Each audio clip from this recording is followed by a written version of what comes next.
Kong Hei Pat Choy!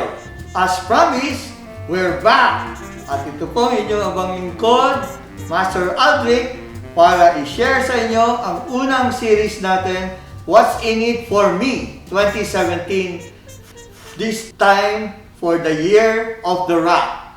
So, pwede nyo i-notes ito para ma-share nyo or i-tag nyo ang inyong mga kaibigang rat kung hindi po kayo rat. Okay? So, simulan natin. Ang kategorya po ng ratings natin, in terms of love, simbolo ng horseshoe yung career, at peso sign sa money luck for the year. So, ang rat po, ang rating po ng kanyang love life ngayong taon, parating, starting now, papunta ng Chinese New Year, Year of the Rooster, and the whole year, ay 8 in a scale of 1 to 10. Yan po ang intensity ng inyong love life. Okay? Hindi lang intensity 5. Okay? 8 po ang aabutin nyo. Sa career, karta 9 po kayo out of 10. Kung nag-aaral ho tayo sa PIO o sa USTE, 90s ang average. Okay? Batang 90s ba kayo? O bagets pa? Okay? So, yung bagets kasi batang 80s. Okay? So, line of 9 po ang career nyo.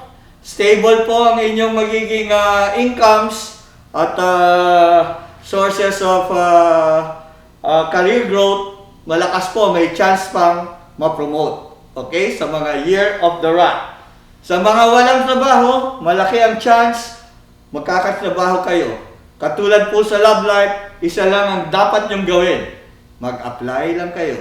Okay? Hindi kayo magkakatrabaho kung hindi kayo nag-a-apply. Okay? Tama na Facebook. Okay?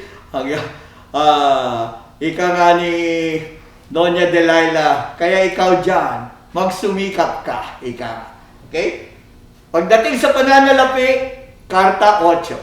So, overall average, halos 8.8, halos 9 ang inyong swerte ngayong parating ng taon ng tanda. So, Ratatil or Ratit Out for the year of the rat, maganda po ang swerte nyo ngayong taon. Isa lang ang dapat nyong gawin para matamo ito pagdating sa pag-harness ng inyong swerte. Sundin nyo lang po ang tamang feng shui nyo at magabayan kayo ng isang feng shui master para makuha nyo ang swerte nyo. Kung hindi man sa pamamahay nyo ngayon, kung wala pa kayong trabaho, kasama ang inyong tanggapan o lugar o opisina kung may trabaho na. Binanggit natin ano ang outlook sa rat. Ngayong episode, tatalakayin naman natin ano ang dapat iwasan ng rat para huwag siyang malasit ngayong taon. Okay? So, for rat, umiwas sa lahat ng elementong apoy. Kasi, year of the fire rooster ngayon, malakas ang apoy sa paligid. No?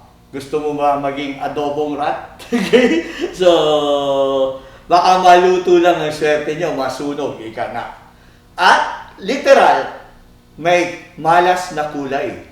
No? Kung sinasabing may lucky color, huwag magsuot ng kahit anong red. Okay? Kakahiya naman yan. Nakakita ka na bang rat nakapulang underwear? Kahit si Mickey Mouse, hindi yata nagpupulang underwear. Okay? Si Superman lang. Okay? So, bumiwas din sa kapwa rat. Ito sa larangan ng relationship. No? Marami kayong relationship. Be it love life, huwag magjojowa ng kapwa rat kahit magkabatch kayo mula nung kinder. No? Kahit minamatch kayo ng magulang niya, huwag. Ang tawag diyan, kuha bato, pukpok ulo. Sakit lang ng ulo, aabutin nyo. Lalo na pag kumain na kayo ng pinaka malas na pagkain sa buong mundo. Alam nyo kung ano yan? Wedding cake. Okay?